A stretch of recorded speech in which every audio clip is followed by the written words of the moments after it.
Briefly सुशील पंडित जी इस पे interact करें, मैं फिर आ रहा हूं रत्नाकर जी। Sushil ji, your brief comment. Shivam ji आ रहा हूं।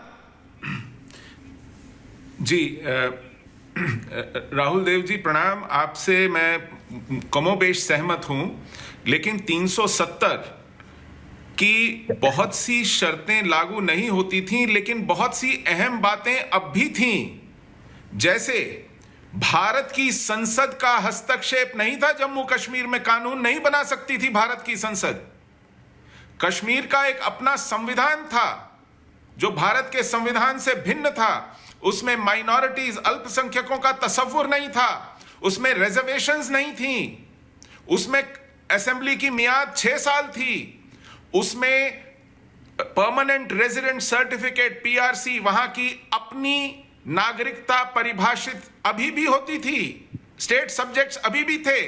ये बहुत मोटे और बड़े प्रावधान थे जो पृथकतावाद को खाद पानी देते थे। और आज भी वहां की जो 2 प्रिंसिपल मेन स्ट्रीम पार्टीज जिनको हम कहते हैं पीडीपी, उनका होम रूल डॉक्यूमेंट देख लीजिए, घिन आती है उसको पढ़कर। उसी नेशनल कॉन्फ्रेंस का मैनिफेस्टो देख लीजिए, प्री 53 ऑटोनॉमी, जबकि शेख अब्दुल्ला ने 1980 में देवीदास ठाकुर कमेटी बनाई थी। उसको यह कहा गया था कि आप देखें कि 370 में से जो डाइल्यूशंस हुए हैं अब तक, क्या वो स्टेट के लिए, राज्य के लिए सही हैं, मुफीद हैं, लाभदायक हैं, या हमें उसमें से कुछ बदलने का आग्रह करना चाहिए। देवीदास ठाकुर कमेटी जो डेप्यूटी चीफ मिनिस्टर थे जम्मू कश्मीर के, उससे पहले जज रह चुके थे हाई कोर्ट के, उन्होंने कहा कि ये सारे परिवर्तन हमें एक्सेप्टेबल हैं, हमें स्वीकार हैं और ये प्रदेश की प्रगति के लिए ठीक हैं।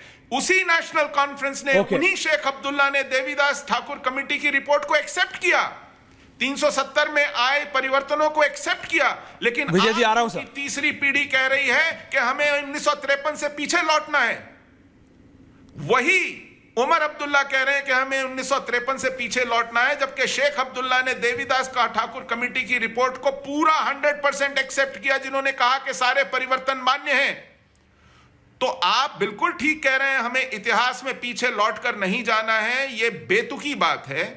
लेकिन चुनाव लड़ने पर ये जो पार्टियां आमादा हैं और मैनिफेस्टोज लेके आई हैं, ये कितना बेतुका घोषणा पत्र है। ये देश को रसातल में ले जाने वाला है।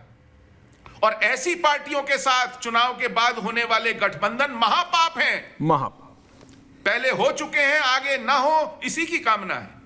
उस पे तो मैंने ऑन रिकॉर्ड ले लिया शिवम त्यागी को। शिवम जी आ रहा, Rahul Dev ji wants to make a quick point. Ratnakar ji पूछना है आपसे मुझे जी, quick point sir. Bhati ji आ रहा हूं।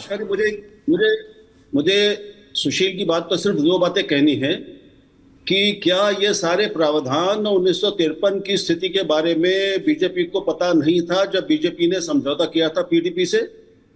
क्या ये उसके बाद अचानक प्रकट हुए हैं और उनको ज्ञान प्राप्त हुआ? पहली बात। दूसरी बात कि 370 और 35A पर जब सुप्रीम कोर्ट का इतना बड़ा फैसला आ चुका है, तो ये कोई भी कहे कि अब वापस उसको, उस फैसले को उलटकर फिर से उस पर पिछली स्थिति में जाया जा सकता है, ये बात ही अजीब है अपने आप में। एक अंतिम कानूनी बात सुप्रीम कोर्ट की बेंच की ये कह दी गई है, उस पर फैसला आ चुका है। अब इन बातों से क्या मतलब है? सर मतलब ये है कि राजनीति हो रही है। आपको क्या लगता है बीजेपी कोई समोसा या चाय की दुकान थोड़ी चला रही है? राजनीति करनी है विजय जी। नहीं समझिए, राजनीति करनी है, एक्सपोज करना है। सर देखिए, मैं आपकी बात मानता हूं, लेकिन भाटी जी से अगर पूछ लूं मैं कि भाटी जी बताइए, नेशनल कॉन्फ्रेंस कहती है कि एक अलग झंडा होना चाहिए, आप क्या कहते हैं? रत्नाकर जी से पूछ लूं राहुल गांधी क्या कहते हैं, तो क्या बोलेंगे वो? नहीं, एक देश एक झंडा। तो फिर आप अलायंस कैसे कर रहे हैं? जो सवाल बीजेपी के ऊपर है कि आप अलायंस नहीं करेंगे, कांग्रेस के ऊपर भी तो है। क्यों रत्नाकर जी? देश एक झंडा एक, कश्मीर की ऑटोनॉमी पे क्या स्टैंड है आपका? बताएंगे कि नहीं बताएंगे? 35 से 370 वापस लाना चाहते हैं कि नहीं? क्योंकि ओमर अब्दुल्ला इज क्लियर। देखिए, ओमर अब्दुल्ला, महबूबा मुफ्ती कम से कम क्लियर तो हैं, साफ तो हैं सुशील पंडित जी कि हाँ वी स्टैंड फॉर दिस। आप तो ना इधर है ना उधर है, बताइए तो क्लियर कीजिए। Vijay ji coming to you after this. Aishwarya ji, आपने बहुत मौजूद बात कही है, एक्सपोज करना है और एक्सपोज होना है। अच्छा, होना भी है क्या? हाँ, नायडू जी कहते हैं कि 4% हम मुसलमानों को आरक्षण देंगे। और पूरे देश में अमित शाह उसी समय मुसलमानों के आरक्षण को गरियाते फिरते हैं और उन्हीं के साथ आंध्र में समझौता करते हैं, तेलंगाना में समझौता करते हैं। बीजेपी अभी तक 2 बार या 3 बार कह लीजिए नेशनल कॉन्फ्रेंस, बीच में मत बोलिएगा, और पीडीपी से सहूलियत की शादी कर चुकी है। जब मन में आया शादी की, जब मन में आया तलाक हो गया। राहुल देव जी ने बड़ी सही बात पूछी कि भाई 53 में जब चीजें समाप्त हो गई तो ये जब शादियां हो रही थी राजनीतिक, तब क्या बीजेपी को ये बात नहीं पता था? और आप भी बड़े मासूम है, बहुत भोले हैं। कितनी ताकत से आपने कहा, बीजेपी ने ऑफिशियली कहा हम समझौता नहीं करेंगे। इस मासूमियत पे वारी जाऊं ऐश्वर्या जी। अच्छा, अमित शाह ने कहा कि बिहार के लोगों, जो लोग कहते हैं मान लो सुन लो, नीतीश बाबू, लल्लन बाबू, बीजेपी के पूरी बात सुन लीजिए, बीजेपी के दरवाजे बंद हो चुके हैं। अगले दिन समझौता कर लिए। जिस दिन प्रधानमंत्री को अजित पवार को चोर बोला, कहा कभी नहीं लूंगा, अगले दिन समझौता कर लिए। शिवम आ रहा हूं। नवीन जिंदल परेड ये देखिए, ये है जो मजनू बीजेपी वाले जो हैं, इन्हें क्या मैं समझू, रोज हो जाते हैं किसी ना किसी पे फिदा। आज इनके पीछे, कल उनके पीछे, क्या ठिकाना कि कब हो जाए लाभ। आप भी बीजेपी को सीरियसली लेते हैं। शिवम त्यागी, अमित शाह जैसे भाटी जी आ रहा हूं। लेते हैं। ओके, पॉइंट टेकन रत्नाकर भाई। शिवम त्यागी, देखिए रत्नाकर जी कह रहे हैं भाई रियलिटी है। बिहार में बोला था नीतीश जी के खिलाफ आपके कौन से नेता ने, जब उन्होंने विधानसभा और विधान परिषद में महिलाओं के प्रति जो वो एक स्टेटमेंट दी थी, कौन से नेता ने नहीं बोला था? सबने बोला था। But he is back with you. तो क्या गारंटी है कि आज शिवम त्यागी बोलेंगे जो सुशील पंडित ने पूछा कि भाई जाओगे तो नहीं? आज शिवम मना कर देंगे, रिजल्ट के बाद जरूरत पड़ी तो चले जाएंगे, कि देश के लिए, जम्मू कश्मीर की सुरक्षा के लिए हम एक साथ आ रहे हैं। शिवम त्यागी, शिवम जी ऑडियो आपका, Shivam audio is gone. What's problem? एक बार बोलो उनका call. What's the problem? Shivam ji,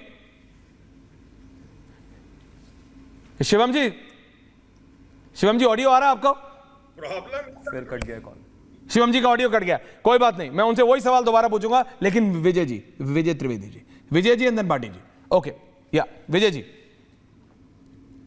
Vijay sir. देखिए ऐश्वर्या राहुल जी ने जो सवाल किए और सुशील पंडित जी मित्र हैं और वो कश्मीर को बेहतर तरीके से समझते हैं। महत्वपूर्ण बात क्या है, रत्नाकर जी ने भी उस बात को आगे बढ़ाया। भारतीय जनता पार्टी, कांग्रेस ने नेशनल कॉन्फ्रेंस के साथ किया, अभी गठबंधन किया है, जो भी बात हुई है, और उसकी चर्चा हो रही है कि नेशनल कॉन्फ्रेंस क्या कर रही है जी। लेकिन भारतीय जनता पार्टी की तो रिश्तेदारी लंबी रही है नेशनल कॉन्फ्रेंस के साथ। उन्होंने फारूक अब्दुल्ला को मुख्यमंत्री बनाया, उन्होंने उमर अब्दुल्ला को अपनी सरकार में रखा, मंत्री बनाया, और लगातार चलते रहे। और पीडीपी के साथ अभी पिछली सरकार जो थी जम्मू कश्मीर में, वो थी, मैं उस पर नहीं जा रहा। और 1953 की बात और ये सब तो बेमानी बातें हैं, उन सबको लीजिए। अब 2 बातें करते हैं। यदि गठबंधन की शर्तों पर बात करें तो जैसे रत्नाकर जी ने कहा, क्या बीजेपी टीडीपी के साथ जो उनका आरक्षण है, 4% आरक्षण मुसलमानों को देने के लिए, क्या उस पर क्या स्टैंड है बीजेपी का? नीतीश कुमार जी के साथ लिया है तो क्या वो जातिगत आरक्षण, जातिगत जनगणना कराने को तैयार है? ठीक है, लेकिन बीजेपी क्या है, मैं सब, शिवम जी शायद नहीं जानते, बीजेपी सबसे बड़ी राष्ट्रहित वाली पार्टी है जिसके लिए नेशन फर्स्ट है। तो मान लीजिए चुनाव के बाद राष्ट्रहित में नेशन फर्स्ट के लिए जरूरत पड़ेगी तो पीडीपी के साथ भी समझौता कर सकते हैं, नेशनल कॉन्फ्रेंस के साथ भी समझौता कर दे। अब यदि आप वहाँ का इलेक्टोरल सिस्टम देखें, अभी आपने डीलिमिटेशन के बाद वहाँ पर 43 सीट्स कर दी जम्मू में। लोकसभा के चुनाव हुए, आपने घाटी में चुनाव नहीं लड़ा भारतीय जनता पार्टी ने। यदि यही मैं मानूं तो जम्मू में चुनाव लड़ेगी भारतीय जनता पार्टी, तो 43 सीटों पर चुनाव लड़ेगी, 90 सीटों का वहाँ पर विधानसभा है। मान लीजिए 43 की 43 सीटें भी आ जाएं, तो क्या भारतीय जनता पार्टी सरकार बना सकती है वहाँ पर? इसका मतलब किसी ना किसी के साथ तो जाना पड़ेगा। शिवम, किसके साथ जाना चाहती है भारतीय जनता पार्टी, है ना?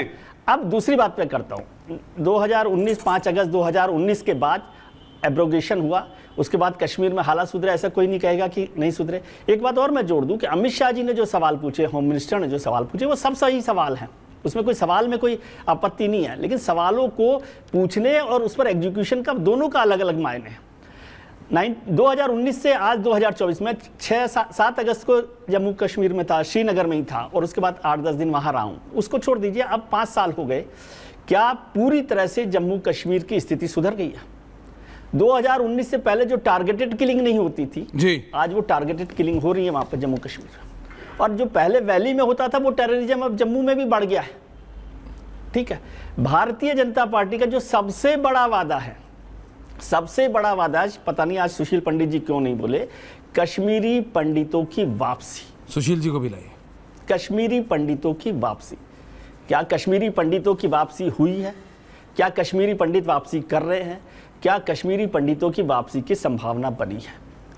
ठीक है, तो इसमें क्या स्टैंड है भारतीय जनता पार्टी का? क्या टारगेटेड किलिंग पर भारतीय जनता पार्टी का कोई रुख है? अब आप कहेंगे पाकिस्तान से वो हो रहा है, सारा का सारा टेररिज्म आ रहा है, वो तो हो ही रहा था। तो फिर 2019 के आर्टिकल 370 को हटने के बाद क्या हुआ? सिर्फ इस बात को कहना कि पत्थरबाजी की घटनाएं कम हो गई, ठीक नहीं है ना। तो क्या वो जमीन खरीदने का मामला था? क्या पता है आपको कितने लोगों ने जमीन मौका दीजिएगा, कितनी इंडस्ट्री शुरू हो गई है? आप ही के पास भाटी जी आया नहीं, आ रहा बात कर रहा हूं। और 5 साल से वहां पे 5 साल से वहां पर इलेक्टेड गवर्नमेंट नहीं है। जब आपने पीडीपी का साथ छोड़ा और एब्रोगेशन हुआ, 5 साल किसी राज्य में एक इलेक्टेड गवर्नमेंट नहीं हो, ये क्या बेहतर बात है? और आज आप कहें कि चुनाव करवा रहे हैं आप, ये तो सुप्रीम कोर्ट का आदेश है कि 30 सितंबर 2024 से पहले चुनाव करवाने।